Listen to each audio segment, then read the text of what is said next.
Hello प्यारे बच्चों। इस वीडियो में हम आपकी क्लास 9 की साइंस की बुक उसका 12th चैप्टर ध्वनि साउंड उसका फर्स्ट वीडियो हमने कर लिया था। अब इस सेकंड वीडियो में हम विभिन्न माध्यमों में ध्वनि की चाल यहाँ से शुरू करते हैं। तो हमने देखा था कि जो साउंड है इसको ट्रैवल करने के लिए, इसको संचरण करने के लिए किसी न किसी माध्यम की आवश्यकता होती है, और वो माध्यम ठोस हो सकता है, द्रव हो सकता है और गैस हो सकता है। ठीक है ना। अब आप इस टेबल के अंदर देखें, स्टील की में जो ध्वनि की चाल है वो दे रखी है 5960 मीटर प्रति सेकंड, यानी एक सेकंड में 5960 मीटर चलती है। जबकि एयर जो है, वायु, इसमें 346 मीटर पर सेकंड है ना। तो इसका मतलब क्या हुआ, ठोस माध्यम में गैस माध्यम की अपेक्षा ध्वनि की चाल बहुत ज़्यादा है। ठीक है ना। तो किसी भी माध्यम में ध्वनि एक निश्चित चाल से संचरित होती है ना। इसका उदाहरण मैंने आपको पिछले वीडियो में बताया था कि आप रेलवे की जो पटरी होती है, रेल की पटरी है ना, और अगर आपका कोई दोस्त है वो 1 किलोमीटर दूर खड़ा हुआ है और वहाँ वो दो काम एक साथ करे, एक तो आवाज़ लगाए मुंह से और एक पत्थर से उस पर चोट मारे पटरी पर, है ना, और आप 1 किलोमीटर दूर खड़े हो उससे, तो आपके पास पहले जो है वो उस रेल के माध्यम से जो उसने पत्थर उस पर चोट मारी थी, तो उसकी जो टंकोर की आवाज़ है वो आपके पास पहले आएगी, उसकी खुद की आवाज़, उसके खुद के मुंह के द्वारा निकाली गई आवाज़ से पहले। ठीक है ना। क्योंकि जो ठोस माध्यम है उसमें ध्वनि की चाल क्या है, बहुत ज़्यादा है गैस की अपेक्षा।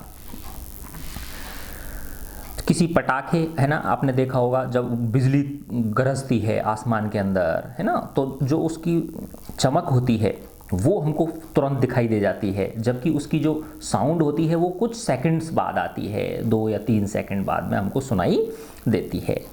तो किसी पटाखे, ऐसे जैसे शादियों में पटाखे फूटते हैं ऊपर आसमान में, तो उस हमारे कानों तक, जैसे आप छत पे घूम रहे हो, है ना, और उधर शादियों में पटाखे फूट रहे हैं, तो चमक तो तुरंत दिखाई दे जाती है हमको, लेकिन उसकी आवाज़ कुछ सेकंड्स बाद से सुनाई देती है, चाहे भले आधा सेकंड बाद ही आए, लेकिन थोड़ी देर बाद आती है वो।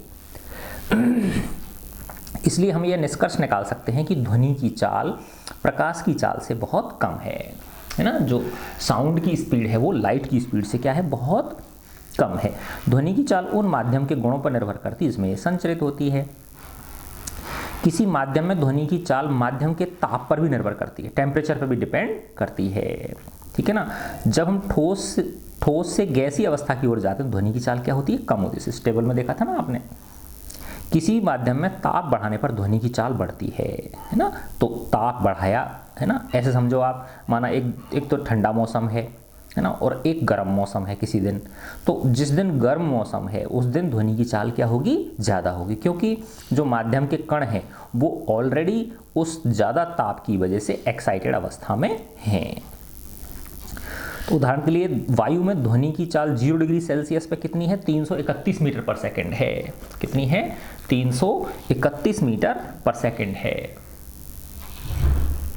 तथा 22 डिग्री सेल्सियस पर कितनी हो गई, 344 मीटर पर सेकंड हो गई। तो ज़्यादा है ना, देख लो कितनी बढ़ गई, ये 331 और ये यानी 13 मीटर पर सेकंड बढ़ गई। तो आगे की जो टेबल है इसमें विभिन्न चालों को दर्शाया गया है। अब हम पढ़ते हैं ध्वनि का परावर्तन। ठीक है ना। यानी साउंड जो है वो कैसे रिफ्लेक्ट होती है, जैसे प्रकाश का होता है वैसे ही ध्वनि का भी क्या होता है, परावर्तन होता है, रिफ्लेक्शन ऑफ साउंड वेव्स। तो किसी ठोस या द्रव से टकराकर ध्वनि उसी प्रकार वापस लौटती है जैसे रबर की गेंद किसी दीवार से टकराकर वापस आती है। प्रकाश की भांति ध्वनि भी किसी ठोस या द्रव की सतह से परावर्तित होती है। ठोस की सतह से भी हो सकती है और द्रव की सतह से भी होती है, और परावर्तन के उन्हीं नियमों का प्रयास है ना। तो जो प्रकाश के परावर्तन के नियम हैं उन्हीं नियमों का ध्वनि भी पालन करती है। परावर्तक सतह पर खींचे गए अभिलंब, जैसे ये बताता हूँ मैं आपको, देखो जैसे ये कोई आपकी परावर्तक सतह है ना, और इधर से एक कोई साउंड वेव आई, ये साउंड वेव है, ध्वनि तरंग है, ये इस पे 90 डिग्री पे अभिलंब हो गया। तो जितना इसमें और इसमें अभिलंब में कोण है उतना ही ये जो ध्वनि परावर्तित होगी, ध्वनि तरंग है ना, सेम कोण, यानी ये वाला कोण और ये वाला कोण क्या होंगे, दोनों बराबर होंगे। ठीक है ना। तो परावर्तक सतह पर खींचे गए अभिलंब तथा ध्वनि के आपतन होने की दिशा तथा परावर्तन होने की दिशा के बीच बने कोण आपस में बराबर होते हैं। यानी आपतन और अभिलंब के बीच कोण, परावर्तन और अभिलंब के बीच कोण, ये दोनों क्या होते हैं, बराबर होते हैं। और ये तीनों दिशाएं जो हैं वो एक ही तल में होती हैं, है ना, एक ही तल यानी सेम दिशा में होती हैं, ऐसे समझ लो आप इसको। ध्वनि तरंगों के परावर्तन के लिए बड़े आकार के अवरोधक की आवश्यकता होती है, जो चाहे पॉलिश किए हुए हों या खुरदुरे हों। इसमें एक देखो ये चित्र दिखाया गया है कि एक ये टेबल है, टेबल पे ये दो पाइप हैं, है ना, एक ये पाइप है और एक ये पाइप है ना, और यहाँ पे एक ये अलार्म घड़ी रख दी है। अब अलार्म घड़ी है तो इसमें टिक टिक की आवाज़ आती है, किसकी आवाज़ आती है, टिक टिक टिक टिक की आवाज़ आती है। ठीक है ना। अब यहाँ की इस जगह पे आपने अपना कान रख रखा है सुनने के लिए इसको, ठीक है ना। अब इससे ध्वनि की तरंग इसमें घुसी अंदर, है ना, और ये एक परावर्तक दीवार है ना, दीवार के सहारे टेबल खड़ी कर रखी है आपने, और इससे टकराई ये दीवार से, है ना, और वापस से क्या होगी, परावर्तित होगी। अब आप इस वाली जो पाइप है इसको एडजस्ट करके आगे पीछे करके, है ना, एक स्थिति ऐसी आएगी आपकी कि पहले तो क्या है, आपको नहीं सुनाई दे रहा था, नहीं सुनाई दे रहा, फिर आप इसको आगे पीछे किया, तो जैसे ही ये वाला कोण और ये वाला कोण बराबर होंगे, ठीक है ना, तो तुरंत आपको बहुत अच्छी सी आवाज़, जितनी आवाज़ इधर है उतनी ही आवाज़ आपके कान को सुनाई देने लग जाएगी। क्योंकि उस केस में ये अभिलंब हो गया ना, इस मेज़ की सतह से इस दीवार से 90 डिग्री पे हो गया, तो इस ये कोण और ये कोण दोनों क्या हो जाएंगे, बराबर हो जाएंगे, है ना। उस केस में आपको ये परावर्तित जो ध्वनि तरंग है ये आपके कान को सुनाई देने लग जाएगी। तो यही इसमें बताया गया। अगर आप इसको ऊपर नीचे उठा दोगे तो तल चेंज हो जाएगा फिर, है ना। अभी तो क्या एक ही तल में है, यानी इसी टेबल पे ये वाला पाइप रखा हुआ है और इसी टेबल पे ये वाला पाइप रखा हो, तल एक हो गया।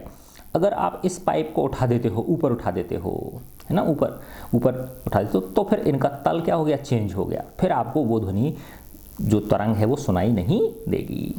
ठीक है। अब इसके बाद आते हैं अपन प्रतिध्वनि, है ना, इसको हम इको बोलते हैं, इको एको कुछ भी बोल लो आप इसको, है ना। जैसे आपने देखा होगा कुएं में कई बच्चे होते हैं ना, कुएं के अंदर आवाज़ लगाते हैं, है ना, कई बच्चे कुएं में अपना जैसे उसमें अपना नाम पुकारेंगे तो फिर अंदर से भी आवाज़ आती है कुएं के अंदर से, तो वो क्या है, प्रतिध्वनि है।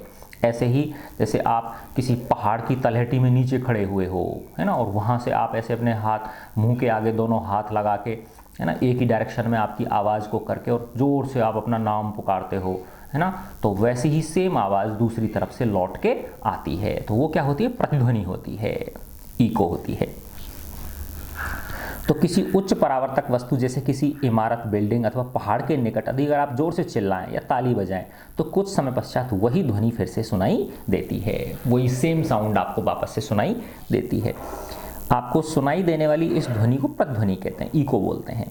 हमारे मस्तिष्क में ध्वनि की संवेदना लगभग 0.1 सेकंड तक बनी रहती है।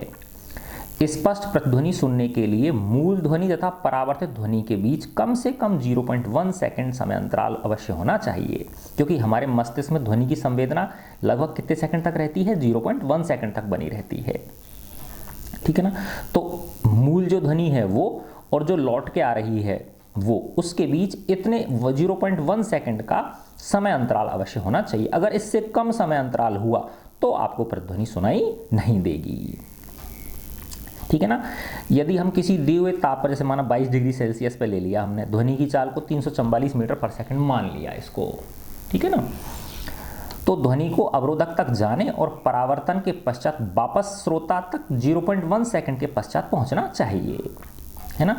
अतः श्रोता से परावर्तक सतह तक जाने तथा वापस आने में ध्वनि द्वारा तय की गई कुल दूरी कम से कम 344 मीटर पर सेकंड गुणा 0.1 सेकंड करोगे तो कितना आ जाएगा, 34.4 मीटर। तो ये आने जाने की दूरी हो गई। तो जब इसको आधा बांटोगे ना आप, तो 14.4 में 2 का भाग दोगे, 17.2 होना चाहिए, है ना।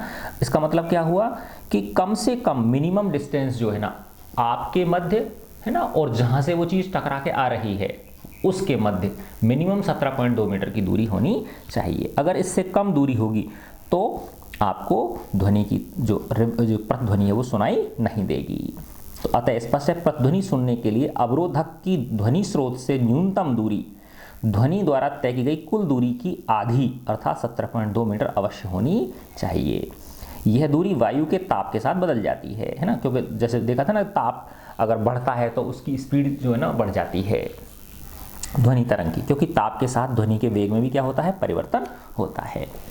ध्वनि के बारंबार परावर्तन के कारण जब बार बार वो ध्वनि परावर्तित होती है, ठीक है ना, तो उससे हमको एक से अधिक प्रतिध्वनियां भी सुनाई दे सकती हैं। बादलों के गड़गड़ाहट की ध्वनि कई परावर्तक पृष्ठों जैसे बादल तथा भूमि के से बारंबार परावर्तन के फलस्वरूप उत्पन्न होती है ना।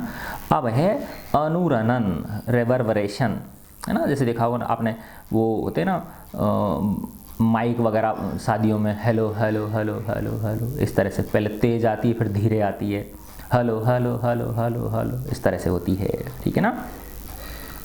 तो किसी बड़े हॉल में उत्पन्न होने वाली ध्वनि दीवारों से बारंबार परावर्तन के कारण काफ़ी समय तक बनी रहती है, जब तक कि यह इतनी कम न पड़ जाए कि यह सुनाई ही ना पड़े।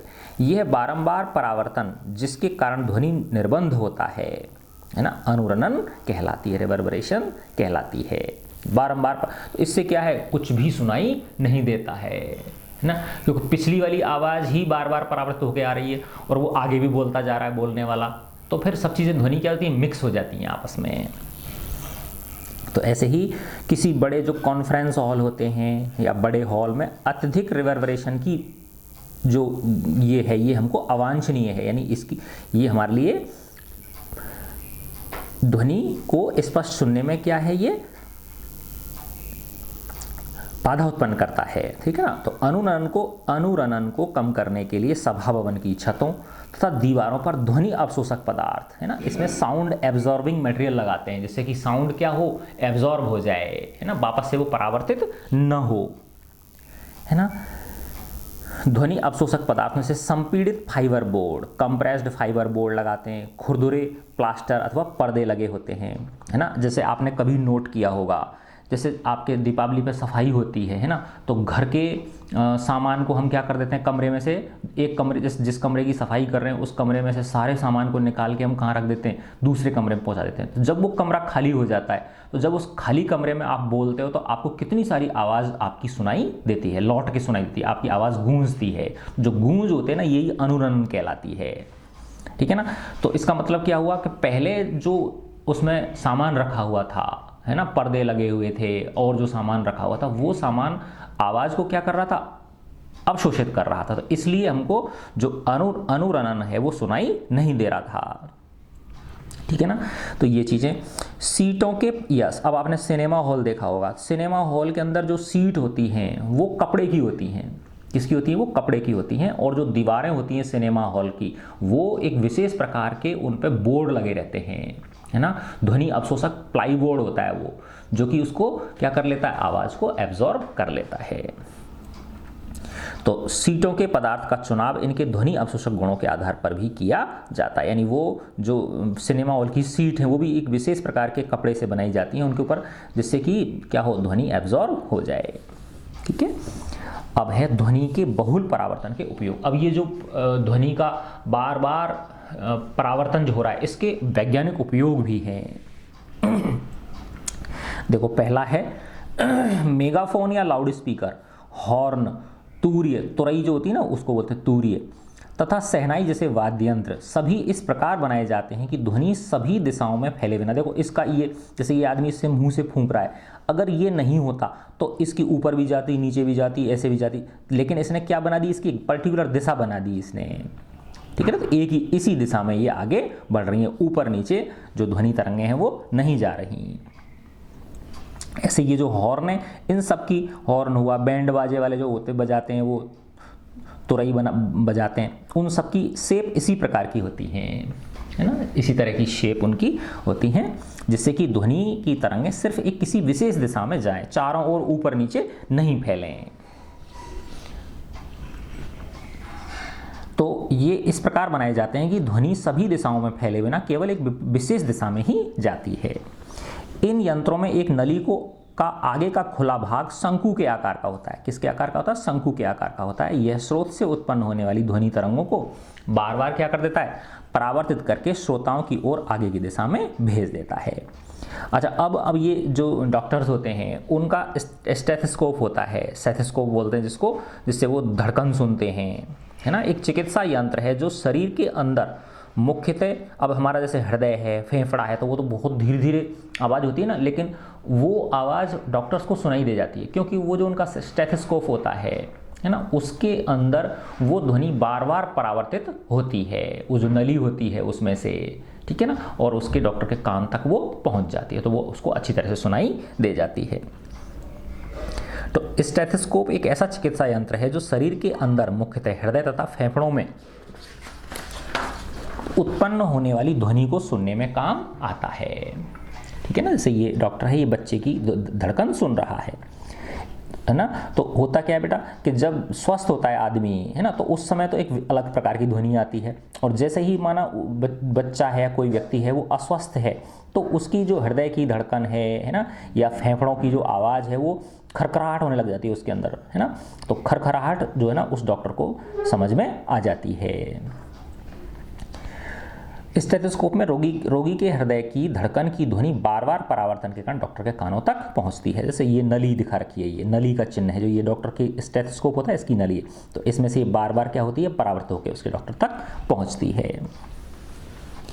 दूसरा, जैसे आपने देखा होगा जो कंसर्ट हॉल होते हैं, सिनेमा हॉल का उदाहरण ले लो आप, है ना, तो ये सिनेमा हॉल की छतें वक्राकार कर्व्ड होती हैं, आपने कभी देखा हो, ऊपर ऐसे ही हो, है ना, ऐसे इस तरह से कर्व होता है, जिससे ये ध्वनि तरंगें परावर्तित होकर कहाँ आ जाएं? वापस नीचे सारे श्रोताओं तक, ये श्रोता बैठे हुए हैं ये, है ना, इन श्रोताओं तक वो पहुंच जाएं, जिससे कि परावर्तन के पश्चात ध्वनि हॉल के सभी भागों में पहुंच जाए।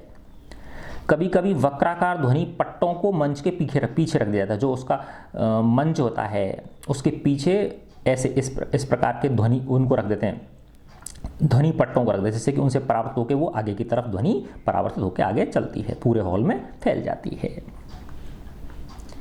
ये इसमें चित्र दिखा रखा है, बड़े हॉल के में उपयोग में किए जाने वाले ध्वनि पट्ट। तो इस तरह के, जैसे ये यहाँ पे रंगमंच है और इस जगह पे क्या है, ये पीछे पट्ट लगा दिया इस तरह के कर्व, है ना, वक्राकार कर्व के आकार का। तो यहाँ से इधर से जो ध्वनि तरंग हो ये वापस से परावर्तित होकर ये आगे की दिशा में बढ़ जाएंगी।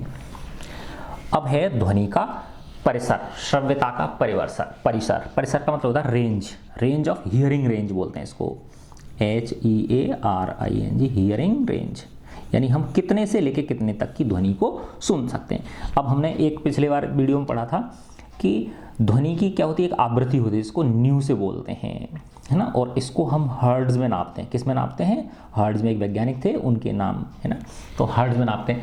तो कोई ध्वनि तरंग अगर 1 सेकंड में 1 कंपन कर रही है तो उसकी जो आवृत्ति है वो 1 हर्ट्ज हो गई, ठीक है ना। 1 सेकंड में किए गए कंपनों की संख्या को क्या बोलते हैं हम? उसकी आवृत्ति बोलते हैं। तो हमारे जो कान हैं ये 20 हर्ट्ज से लेके और 20,000 हर्ट्ज या 20 किलो हर्ट्ज तक की जो ध्वनि तरंगें हैं, इतनी आवृत्ति की ध्वनि तरंगों को ही हमारा कान सुन सकते हैं। 20 हर्ट्ज से अगर कम हुई, यानी 1 सेकंड में अगर 20 से ज़्यादा कंपन हो रहे हैं तो 20 से कम कंपन हो रहे हैं तो, और 1 सेकंड में 20,000 से ज़्यादा कंपन हो रहे हैं तो, यानी 20 हर्ट्ज से कम की आवाज़ और 20,000 हर्ट्ज से ज़्यादा ध्वनि आवृत्ति की जो ध्वनि है वो हमको, हमारे कानों को सुनाई नहीं देती है। तो ये रेंज हो गई, है ना, हियरिंग रेंज हो गई 20 हर्ट्ज से लेके 20,000 हर्ट्ज तक, या 20 हर्ट्ज से 20 किलो हर्ट्ज तक, है ना। तो 20 हर्ट्ज से कम की और 20,000 हर्ट्ज से ज़्यादा की आवृत्ति की जो ध्वनि तरंग है वो हमारा कान उनको सेंस नहीं कर सकता है। 5 वर्ष से कम आयु के बच्चे तथा कुछ जंतु जैसे कुत्ते 25 किलो हर्ट्ज तक की ध्वनि भी सुन सकते हैं। ज्यों-ज्यों व्यक्तियों की आयु बढ़ती जाती है उनके कान उच्च आवृत्तियों के लिए कम सुग्राही होते जाते हैं, तो उनको कम सुनाई देता है, वो कम सेंसिटिव हो जाते हैं हाई फ्रीक्वेंसीज के लिए। हाई फ्रीक्वेंसीज के लिए क्या होते हैं, वो कम सुग्राही हो जाते हैं। 20 हर्ट्ज से कम आवृत्ति की ध्वनियों को अवश्रव्य, इनको क्या बोलते हैं हम? अवश्रव्य ध्वनि बोलते हैं, ठीक है ना। यदि हम अवश्रव्य ध्वनि को सुन पाते तो हम किसी लोलक के कंपनों को उसी प्रकार सुन पाते जैसे हम किसी मक्खी पंखों के कंपनों को सुन पाते। जैसे हम मक्खी जो हमारे भिन भिन करते तो वो तो हमको सुनाई दे जाती है, लेकिन जैसे घड़ी का जो पेंडुलम होता है वो उसके कंपन को नहीं सुन पाते हम, ठीक है ना। ऐसे ये होता है, एक कोई राइनोसरस होता है गेंडा, 5 हर्ट्ज तक की आवृत्ति की अवश्रव्य ध्वनि को ये सुन सकता है ना, से संपर्क स्थापित कर लेता है। तो ये यानी बहुत, हमारा कान 20 हर्ट्ज तक से नीचे की नहीं सुनता, क्योंकि ये जो है ये 5 हर्ट्ज तक की आवृत्ति को सुन लेता है गेंडा जो है, ठीक है ना। व्हेल तथा हाथी अवश्रव्य ध्वनि परिसर की ध्वनियाँ उत्पन्न करते हैं। जैसे ये व्हेल है, हाथी है, ये अवश्रव्य ध्वनि परिसर की, यानी अवश्रव्य क्या हो गया, 20 हर्ट्ज से कम वाली जो है ये अवश्रव्य कहलाएंगी, और 20,000 हर्ट्ज से जो ऊपर वाली है उनको पराश्रव्य बोलेंगे हम। यह देखा गया है कि कुछ जंतु भूकंप से पहले परेशान हो जाते हैं, है ना। क्या मतलब हुआ इसका, इसका ये है कि जब भूकंप आता है तो उससे पहले लो फ्रीक्वेंसी की तरंगें उत्पन्न होती हैं, तो जो मानव तो सुन नहीं सकता उनको, लेकिन ये जो जंतु होते हैं ये उनको सुन सकते हैं। तो ये इनको आभास हो जाता है कि भाई भूकंप आने वाला है, तो ये विचलित हो जाते हैं, बेचैन हो जाते हैं। तो इससे हम कई बार अंदाजा भी लगा लेते हैं कि भाई भूकंप आने वाला है। तो भूकंप मुख्य प्रघाती तरंगों से पहले, जो वो प्रघाती तरंगें आती हैं उसकी नुकसान पहुंचाने वाली, उनसे पहले क्या करता है, वो निम्न आवृत्ति की अवश्रव्य ध्वनि उत्पन्न करता है, जो संभवतः जंतुओं को सावधान कर देती हैं। 20 किलोहर्ट्ज से अधिक आवृत्ति की ध्वनियों को पराश्रव्य बोलते हैं, ठीक है ना। तो अल्ट्रासाउंड हो गई, है ना। 20 किलोहर्ट्ज से अधिक आवृत्ति को पराध्वनि बोलते हैं, पराश्रव्य बोल दो या पराध्वनि। और वो क्या थी, अवश्रव्य तरंगें। तो अवश्रव्य ध्वनि तरंगें और पराश्रव्य, अवश्रव्य हो गया 20 हर्ट्ज से नीचे वाली, और पराश्रव्य हो गया 20 किलोहर्ट्ज यानी 20,000 हर्ट्ज से ऊपर वाली। डॉल्फिन, चमगादड़ और पोर्पोइज जैसे जंतु पराध्वनि तरंगें उत्पन्न करते हैं। कुछ प्रजाति के जो मोथ्स होते हैं, सलभ कीड़े जो होते हैं, के श्रवण यंत्र अत्यंत सुग्राही होते हैं। ये सलभ चमगादड़ों द्वारा उत्पन्न उच्च आवृत्ति की चींची की ध्वनि को सुन सकते हैं, और उन्हें अपने आसपास उड़ते हुए चमगादड़ के बारे में जानकारी मिल जाती है, और इस प्रकार स्वयं को पकड़े जाने से वो बचा लेते हैं। चूहे भी पराश्रव्य ध्वनि उत्पन्न करके कुछ खेल खेलते हैं, तो चूहे जो हैं ये भी उत्पन्न करते हैं। अब है इसके पराश्रव्य ध्वनि जो है ना, अल्ट्रासाउंड के उपयोग। आपने देखा होगा अल्ट्रासाउंड करते हैं ना, सोनोग्राफी जिसको बोलते हैं, है ना। जैसे जब माँ के पेट में बच्चा होता है ना, तो डॉक्टर के पास ले जाते हैं उसको दिखाने के लिए, भाई चेकअप कराने के लिए बच्चा ठीक है कि नहीं है। तो डॉक्टर क्या करता है, अल्ट्रासाउंड करते हैं उसका, और उसकी पूरी जो हेल्थ है बच्चे की, है ना, कि पूरा उसका अच्छी तरह से विकास हो रहा है या नहीं हो रहा है, उसको कोई किसी प्रकार की कोई बीमारी तो नहीं है, किसको, जो माँ के गर्भ में जो शिशु पल रहा है उसकी। तो वो अल्ट्रासाउंड क्या करती है, उस बच्चे की इमेज बना देती है। तो जो कंप्यूटर स्क्रीन होती है उसके ऊपर उसकी क्या बन जाता है, चित्र बन जाता है, इमेज बन जाती है, 3D इमेज बन जाती है ना। तो जिससे हम आसानी से उसको देख सकते हैं। तो इसके विभिन्न प्रकार के उपयोग दिखा रखें। तो पराध्वनियाँ उच्च आवृत्ति की तरंगें होती हैं। ये पराध्वनियाँ अवरोधों की उपस्थिति में भी एक निश्चित पथ पर गमन कर सकती हैं, है ना। उद्योगों तथा चिकित्सा के क्षेत्र में, है ना, इंडस्ट्रीज में और मेडिकल साइंस में इसका बहुत ज़्यादा उपयोग किया जाता है। अब जैसे इसमें ये दिखाया गया है कि जैसे कोई पुराने वो हैं उपकरण हैं, है ना, वो माना उनके अंदर हाथ डाल के आप उनको सफाई नहीं कर सकते, ठीक है ना। तो उनको हम पराध्वनि, ये जो अल्ट्रासाउंड वेव्स होती हैं इनके द्वारा हम उसको साफ कर सकते हैं। तो पराध्वनि प्रायः उन भागों को साफ करने में की जाती है जिन तक पहुंचना कठिन होता है। जैसे कोई स्पाइरल ट्यूब है, सर्पिलाकार नली है, विषम आकार के पुर्जे हैं, इलेक्ट्रॉनिक अवयव आदि हैं। तो जिन वस्तुओं को साफ करना होता है उन्हें साफ करने वाले मार्जन विलियन में रखते हैं, ठीक है ना, उस सॉल्यूशन के अंदर रख दिया साफ करने वाले में, और इस विलियन में क्या भेजी जाती है, ये अल्ट्रासाउंड वेव्स भेजी जाती हैं। उच्च आवृत्ति के कारण धूल, चिकनाई तथा गंदगी के कण अलग होकर नीचे गिर जाते हैं। इस प्रकार वस्तु पूर्णतः क्या हो जाती है, साफ होती है, क्योंकि हमारा हाथ तो वहां पहुंच नहीं रहा, तो ये इससे क्या होता है, वो साफ हो जाती हैं। अब है माना, देखो ये इसमें दिखाया गया, ये कोई धातु का ब्लॉक है, क्या है ये, एक धातु का ब्लॉक है। इसमें माना यहाँ पे कोई क्रैक है, ये दिखाना का दोष दिखा रखा है, यहाँ पे क्रैक है इस जगह पे। देखो यहाँ तो क्या है, बिल्कुल सही है ये, तो इधर से ध्वनि तरंगे अल्ट्रासाउंड वेव सीधी निकल गई, और यहाँ रिसेप्टर लगे रहते हैं, संसूचक, रिसेप्टर ने उसने को क्या कर लिया, सेंस कर लिया, तो वो समझ जाएगा भाई ये बिल्कुल ठीक है। अब यहाँ पे जैसे ये क्रैक है, तो इस जगह से ध्वनि तरंग गई और वापस इस क्रैक की वजह से वापस लौट के आ गई, तो यहाँ नहीं पहुंची ना, ये खाली रह गया, तो इसने डिटेक्ट कर लिया, अर्थात इस जगह पे कोई ना कोई क्या है, इसके अंदर क्रैक है, अंदर से टूटा हुआ है ना। तो इसका मतलब अंदर से टूटा हुआ है, तो इसका मतलब इसकी सामर्थ्य अच्छी नहीं है, स्ट्रेंथ कमज़ोर है इसकी। और माना ऐसा लोहा हमने किसी पुल बनाने में काम ले लिया, तो पुल टूटने के चांसेस होते हैं कि नहीं होते, है ना। तो इस तरह से जो मोटी मोटी जो गर्डर्स होती हैं, है ना, बड़े बड़े जो लोहे की संरचनाएं होती हैं, उनके अंदर कोई गड़बड़ है कि नहीं है, उसकी इनसे हम जांच कर सकते हैं।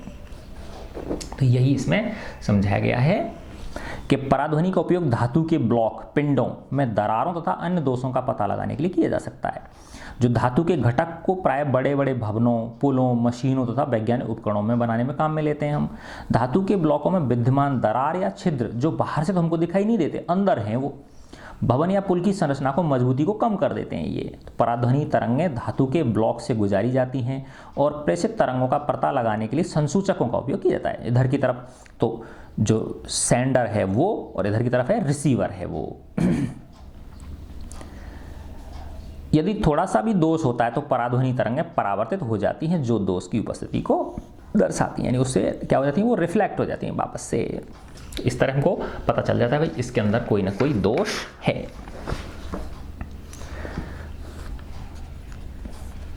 अब इसमें बताया गया है साधारण ध्वनि जिसकी तरंगदैर्घ्य अधिक होती है, दोषयुक्त स्थानों के कोणों से मुड़कर संसूचक तक पहुंच जाती है, इसलिए इस ध्वनि का उपयोग इस कार्य के लिए नहीं किया। तो साधारण ध्वनि के लिए नहीं कर सकते हम, ठीक है ना। साधारण ध्वनि जिसका तरंगदैर्घ्य क्या होता है, अधिक होता है, यानी इसकी जो वेव लेंथ है वो तो क्या होती है, अधिक होती है। तो वेव लेंथ हो गई अधिक, तो फ्रीक्वेंसी हो गई कम, है ना। तो हमको तो क्या चाहिए, तरंगदैर्घ्य कम चाहिए, फ्रीक्वेंसी ज़्यादा वाली चाहिए। तो वही तरंगदैर्घ्य कम हो, फ्रीक्वेंसी ज़्यादा हो, तो उन्हीं को ही तो हम ज़्यादा फ्रीक्वेंसी वाली वेव्स को ही तो हम अल्ट्रासाउंड वेव्स बोलते हैं। फिर इसमें दिखाया गया है परावर्त ध्वनि तरंगों को हृदय के विभिन्न भागों से परावर्तित कर हृदय का प्रतिबिंब बनाया था। जो ईसीजी होती है ना, इलेक्ट्रोकार्डियोग्राफी, जो हृदय की जांच होती है, तो उसमें भी इसी वेव्स का उपयोग करते हैं हम। फिर इसमें दिखाया गया पराध्वनि संसूचक एक ऐसा यंत्र है जो पराध्वनि तरंगों का उपयोग करके मानव शरीर के आंतरिक अंगों का प्रतिबिंब प्राप्त करने के लिए काम में लिया जाता है। इस संसूचक से रोगी के अंगों जैसे उसका लिवर, उसका गॉल ब्लैडर, उसका यूट्रस, गुर्दे, किडनी आदि का प्रतिबिंब प्राप्त किया जा सकता है। उसकी इमेज हम क्या कर सकते हैं, प्राप्त कर सकते हैं। यह संसूचक को शरीर की असामान्यताएं जैसे पित्ताशय तथा गुर्दे में पथरी तथा अन्य अंगों में जो ट्यूमर का पता लगाने में सहायता करता है। इस तकनीक में पराध्वनि, है ना, जो अल्ट्रासाउंड तरंगें शरीर के ऊतकों में गमन करती हैं, है ना। तो अल्ट्रासाउंड जो वेव्स हैं वो शरीर के जो टिश्यूज़ हैं हमारे, उनमें जाती हैं वो, तथा उस स्थान से परावर्तित हो जाती हैं जहां ऊतक के घनत्व में परिवर्तन होता है। अब जैसे ही माना बॉडी के अंदर ट्यूमर हुआ, तो वहाँ और जगह तो नॉर्मल है, तो वहाँ से तो क्या है, वो परावर्तित हो नहीं रही। जैसे ही ट्यूमर आया तो वो तरंगें जो है अल्ट्रासाउंड वेव्स हैं वो क्या हो जाएंगी, रिफ्लेक्ट हो जाएंगी, है ना। उससे पता चल जाता है डॉक्टर को कि भाई इस जगह पे कोई ना कोई ट्यूमर है। तो इसके पश्चात इन तरंगों को विद्युत संकेतों में परिवर्तित किया जाता है, इलेक्ट्रिकल सिग्नल्स में चेंज कर लेते हैं, जिससे कि उस अंग का प्रतिबिंब बना लिया जाता है ना। तो इन प्रतिबिंबों को मॉनिटर पर प्रदर्शित किया जा सकता है या फिल्म पर क्या करते हैं, प्रिंट भी ले सकते हैं। इस तकनीक को अल्ट्रासोनोग्राफी कहते हैं, है ना। तो जिसको हम बोलते हैं ना, सोनोग्राफी बोलते हैं, तो वही अल्ट्रासोनोग्राफी होती है। वो अल्ट्रासोनोग्राफी का उपयोग गर्भकाल में भ्रूण की जांच था, उसके जन्मजात दोषों और उसकी वृद्धि की अनियमितताओं में को पता लगाने में कि भाई ठीक ठाक से बच्चा वृद्धि कर रहा है या नहीं कर रहा है ना। अब छोटा सा ये भी उपयोग करते हैं इसका, पराध्वनि तरंगों का गुर्दे की छोटी पथरी जो होती हैं उनको बारीक कणों में तोड़ने के लिए भी काम में इसको हम ले सकते हैं, और बाद में फिर वो जो कण टूट गए वो फिर मूत्र के द्वारा क्या होता है, बाहर निकल जाते हैं। अब इसके बाद आता है सोनार, है ना। सोनार शब्द का है sound navigation and ranging, SO सोना, NA ना, नेविगेशन एंड रेंजिंग, सोनार बन गया ये, है ना। सोनार एक ऐसी युक्ति है ये जिसमें जल में स्थित पिंडों की दूरी, है ना। अब जब यहाँ ऐसे समझो आप, जैसे ये समुद्र में एक वो जो है ना जहाज है, शिप है ये, है ना, ये जा रहा है, और यहाँ तले पे कोई चीज़ है, तला जो है ना, समुद्र का तला, है ना, वो किलोमीटरों नीचे होता है वो। तो आप माना इसको, इस गहराई नापनी है समुद्र की, तो देखो यहाँ से किरण निकली, है ना, ये क्या हो गया, प्रेषित्र हो गया, ये ट्रांसमीटर है ना, ये वाला दिखा रखा है, देखो ये डॉटेड लाइन दिख रहा है, प्रेषित्र यानी ये ट्रांसमीटर हो गया। ट्रांसमीटर से किरण निकली और ये समुद्र का तला है, यहाँ समुद्र के तले से वो टकराई और वापस से ये यहाँ पे पहुँच गई और ये रिसीवर है, इसने इसको ग्रहण कर लिया। तो अब करते क्या है कि इसकी तरंग की चाल पता है, ठीक है ना, और इसका समय नाप लिया, कितनी देर में यहाँ से गई और वापस लौट के आ गई, है ना। तो इसका मतलब चाल पता है और समय पता है, तो दूरी हम ज्ञात कर सकते हैं। चाल बराबर क्या होता है, दूरी बटे समय, दूरी बराबर क्या हो जाएगा, चाल गुणा समय। तो उस फॉर्मूले से हम इसकी क्या निकाल सकते हैं कि कितनी गहराई है, ठीक है ना। तो इस विधि को हम क्या बोलते हैं, सोनार बोलते हैं, साउंड नेविगेशन एंड रेंजिंग। इस सोनार जिसमें जल में स्थित पिंडों की दूरी, दिशा तथा चाल मापने के लिए पराध्वनि तरंगों का उपयोग किया जाता है। सोनार कैसे कार्य करता है, सोनार में एक प्रेषित्र होता है, ट्रांसमीटर होता है तथा एक संसूचक रिसीवर होता है और इसे किसी नाव या जहाज के नीचे लगा देते हैं। प्रेषित्र जो है ट्रांसमीटर पराध्वनि तरंगें उत्पन्न तथा प्रेषित करता है। ये तरंगें जल में चलती हैं और समुद्र तल में पिंड से टकराने के पश्चात परावर्तित होकर वापस रिसीवर द्वारा ग्रहण कर ली जाती हैं। संसूचक पराध्वनि तरंगों को विद्युत संकेतों में बदल देता है, जिसकी उचित रूप से व्याख्या कर ली जाती है ना। अब इसमें क्या है, माना अलग अलग प्रकार के जो नीचे पदार्थ पड़े हुए हैं उनसे अलग अलग तरह से वो परावर्तित होती है, तो उससे भी उनकी प्रकृति का भी पता चल जाता है कि वो क्या चीज़ है जो जिससे नीचे टकरा के आ रही है वो। तो जल में ध्वनि की चाल तथा पराध्वनि के प्रेषण और अभिग्रहण के समय अंतराल को ज्ञात करके, है ना, ध्वनि की चाल पता है हमको और जो टाइम लगा वो पता कर लिया हमने, तो पिंड की दूरी की गणना की जा सकती है जिससे ध्वनि तरंग परावर्तित हुई है, ठीक है ना। अब इसमें ये इसी को समझाया गया है कि भाई ये डिस्टेंस माना d है तो d और d मिला के 2d हो जाएगी, तो 2d बराबर क्या हो गया, वेलोसिटी इनटू टाइम हो जाएगा। तो इस तरह से हम उसका d निकाल सकते हैं। तो उपरोक्त विधि को प्रतिध्वनिक परास कहते हैं, है ना। इसको सोनार की तकनीक का उपयोग समुद्र की गहराई याद करने, जल के अंदर स्थित चट्टानों, घाटियों, पनडुब्बियों, हिमशैल, डूबे हुए जहाज आदि की जानकारी प्राप्त करने के लिए किया जाता है, ठीक है ना। अब इसमें दिखा रखा है ये जो चमगादड़ होती है ना, तो ये देखो ये चमगादड़ क्या कर रही है ना, इससे पराध्वनि तरंग उत्पन्न करती है, कीड़े से टकराई वापस इस तक आ गई। जैसा कि पहले वर्णन किया गया है, चमगादड़ गहन अंधकार में अपने भोजन को खोजने के लिए उड़ते समय पराध्वनि तरंगें उत्सर्जित करते हैं ये, तथा परावर्तन के पश्चात इनका संसूचन करते हैं। चमगादड़ द्वारा उत्पन्न उच्च तारत्व के हाई फ्रीक्वेंसी हाई पिच के पराध्वनि स्पंद, है ना, पल्स निकलती हैं, इससे वेव, है ना, वेव्स निकलती हैं, अवरोधों या कीटों से परावर्तित होकर चमगादड़ के कानों तक पहुंचते हैं। इन परावर्तित स्पंदों की प्रकृति से चमगादड़ को पता चल जाता है कि अवरोध या कीट कहाँ पर है ना, यानी वो पता कर लेता है कि सामने दीवार से टकरा के आए हैं वो स्पंद, है ना, वो जो पल्स हैं वो दीवार से टकरा के आए हैं या किसी जिसको वो खाने के काम में ले सकती है उससे टकरा के आए हैं, किसी जंतु से टकरा के आए हैं, वो उसको पता चलता है कि कीड़ा है या दीवार है। पोर्पोइज मछलियां भी अंधेरे में संचालन व भोजन की खोज में पराध्वनि का उपयोग करते हैं। तो ये कुछ प्रकार की विशेष प्रकार की मछलियां होती हैं, वो भी इसी का उपयोग करती हैं। अब इसके बाद आता है मानव कर्ण की संरचना, जो ह्यूमन ईयर है ना, उसकी यानी कैसे हम सुनते हैं, क्या कार्य प्रणाली है ना। देखो इसमें बहुत अच्छा इंटरेस्टिंग तरीके से दिया गया है ये। हम कैसे सुनते हैं, हम एक अति संवेदी बहुत ही हाईली सेंसिटिव एक डिवाइस है हमारे पास, जिसे हम कान कहते हैं, कर्ण कहते हैं, की सहायता से सुन पाते हैं। यह श्रवणीय आवृत्ति वही देखो 20 हर्ट्ज से लेके 20,000 हर्ट्ज तक द्वारा वायु में होने वाले दाब परिवर्तन, है ना, जैसे हम जब कोई ध्वनि आती है तो एयर के अंदर क्या होता है, प्रेशर चेंज होता है, तो उससे क्या बनते हैं, संपीड़न और विरलन बनते, देखा था ना अपन ने, C और R बनते हैं, कंप्रेशन और रेयरफैक्शंस बनते हैं। तो उन दाब परिवर्तनों को विद्युत संकेतों में बदलता है। तो वो दाब परिवर्तन कहाँ टकराते हैं, हमारे कानों पर टकराते हैं। कान का जो पर्दा होता है, पर्दा वाइब्रेट होता है और उससे क्या बनते हैं, विद्युत सिग्नल बनते हैं, जो श्रवण तंत्रिका से होते हुए, ये विद्युत सिग्नल जो है श्रवण तंत्रिका से होते हुए जो ऑडिटरी नर्व्स होती हैं कहाँ पहुँचते हैं, वो मस्तिष्क तक हमारे पहुँचते हैं। मानव के कान द्वारा सुनने की प्रक्रिया के पक्ष के बारे में हम अब ये नीचे इसमें बताया गया है। देखो ये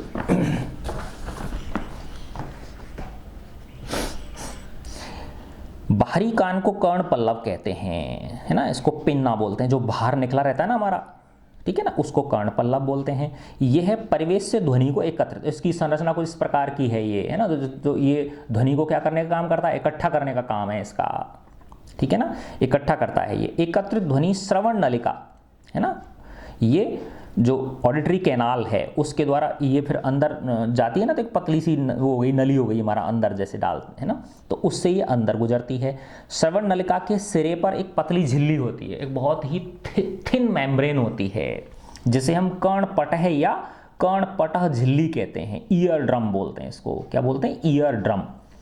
जब माध्यम के संपीड़न कर्णपटह तक पहुंचते हैं, जो माध्यम के संपीड़न हैं, जो कंप्रेशंस हैं, जब वो इस ईयर ड्रम तक पहुंचते हैं तो झिल्ली के बाहर की ओर लगने वाला दाब बढ़ जाता है, यानी बाहर से अंदर की तरफ धकेल नहीं जाती झिल्ली, जो है वो अंदर की तरफ पुश होती है वो, और यह कर्णपटह को अंदर की ओर दबाती है ये।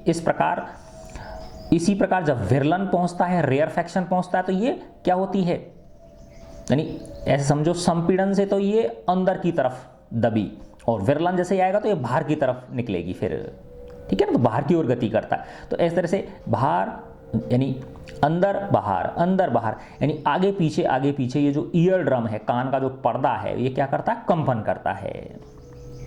तो इस प्रकार कर्णपटह जो ईयर ड्रम है वो वाइब्रेट होता है ये। मध्य कर्ण, अब मिडिल ईयर, तो ये तो मिडिल ईयर इसके बाद वाली संरचना हो गई। में 3 हड्डियां होती हैं, है ना, एक हेमर, एनविल और एक स्टिरप, 3 बोलते हैं, मुद्गरक, निहाई और वलयक, है ना, हेमर, एनविल और स्टिरप, ये 3 हड्डियां होती हैं। इन कंपनों को कई गुना बढ़ा देती हैं। जो कान का पर्दा वाइब्रेट कर रहा है तो ये उसको क्या कर देती है, एम्पलीफाई कर देती हैं, उसको बढ़ा देती हैं। मध्य कर्ण ध्वनि तरंगों से मिलने वाले इन दाब परिवर्तनों को आंतरिक कर्ण तक संचरित कर देता है।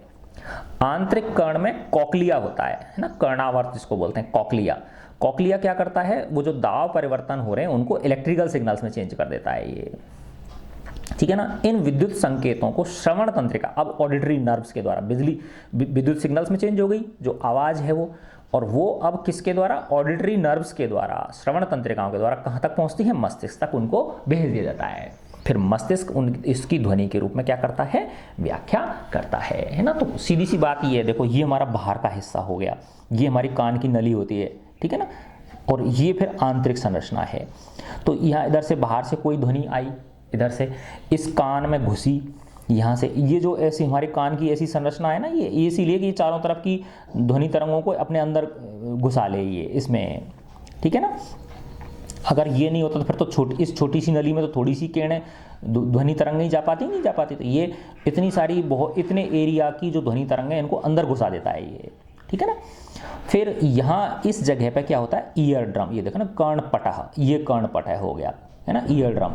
अब इसमें जैसे ही इधर से ध्वनि तरंग आई तो ध्वनि तरंग किस रूप में बढ़ती है, वो संपीड़न और विरलन के रूप में आगे बढ़ती है। तो जैसे ही संपीड़न आया तो ये कर्णपटह जो है, ईयर ड्रम अंदर की ओर धकेला गया। फिर विरलन आया तो ये बाहर की ओर धकेला गया, तो अंदर बाहर, यानी ऐसे ये ईयर ड्रम वाइब्रेट करता है, आगे पीछे, ठीक है ना। फिर इसके पीछे 3 हड्डियां जो बताई, छोटी छोटी होती हैं, बहुत ऐसा मत समझना कि भाई बहुत मोटी हड्डियां होती हैं, बहुत बारीक होती हैं ये, तो ये वाइब्रेट करती हैं। और ये हड्डियां उनको क्या करती हैं, सिग्नल्स को एम्पलीफाई कर देती हैं, उन ध्वनि तरंगों को क्या कर देती हैं, एम्पलीफाई कर देती हैं। एम्पलीफाई मतलब उनकी जो एक तरह से उनका जो स्ट्रेंथ है उसको बढ़ा देती हैं, उनकी शक्ति को बढ़ा देती हैं।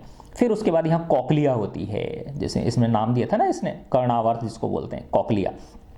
ये उन जो वो थी एम्पलीफायर जो ध्वनि तरंगें थी उनको विद्युत सिग्नल्स में चेंज कर देता है। और उसके बाद फिर ये श्रवण क्या नाम है, ये होती है ना, इसमें नाम दिया श्रवण तंत्रिका, ऑडिटरी नर्व्स के द्वारा वो सिग्नल्स कहाँ पहुँच जाते हैं, मस्तिष्क तक पहुँच जाते हैं। पर मस्तिष्क हमारा जो है वो इनको इंटरप्रेट कर लेता है, समझ लेता है कि भाई ये किसकी ध्वनि है ना। तो देखो ये वाला हिस्सा बाह्य कर्ण का हो गया, ये मिडिल ईयर हो गया, है ना, ये आउटर ईयर, ये मिडिल ईयर और ये इनर ईयर। तो जो ये कान हमारा बाहर नजर आता है ना, तो इसका बहुत बड़ा हिस्सा अंदर होता है, ठीक है ना। तो इस तरह से बच्चों ये आपका लेसन पूरा हुआ। अब इसके अगले वीडियो में हम इसके क्वेश्चन आंसर्स को करेंगे, ठीक है बच्चों। God bless you all.